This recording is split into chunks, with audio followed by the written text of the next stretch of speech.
విశాఖ ఎయిర్పోర్ట్ను మూసేయొద్దంటూ ఆందోళనకు దిగారు కామ్రేడ్లు. Airport close అయితే వేలాది మంది కార్మికులు రోడ్డున పడతారు అన్నారు. లక్షలాది మంది ప్రయాణికులకు ఆర్థిక భారం పెరుగుతుంది అన్నారు. విమానాశ్రయం మూసివేత కుట్రల్ని అన్ని పార్టీలు అడ్డుకోవాలని డిమాండ్ చేశారు. విశాఖపట్నం విమానాశ్రయం పరిరక్షణ కోసం సిపిఎం ఆధ్వర్యంలో భారీ ధర్నా నిర్వహించారు. ప్రజల అవసరాలు, ప్రయాణ సౌకర్యాలను దృష్టిలో పెట్టుకుని ప్రస్తుత విశాఖ ఎయిర్పోర్టును కొనసాగించాలని కమ్యూనిస్టు నాయకులు డిమాండ్ చేశారు.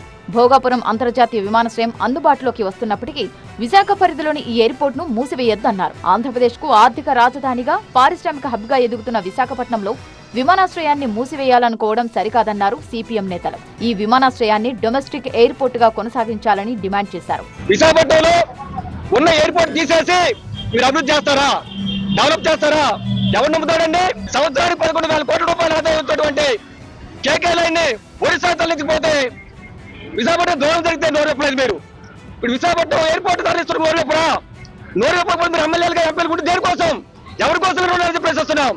విశాఖ విమానాశ్రయం విషయంలో కూటమి పార్టీలు సహా అన్ని పార్టీలు స్పందించాలన్నారు సిపిఎం నేతలు. విశాఖపట్నం విమానాశ్రయాన్ని ముయ్యడం అనే ప్రతిపాదన మానుకోవాలి.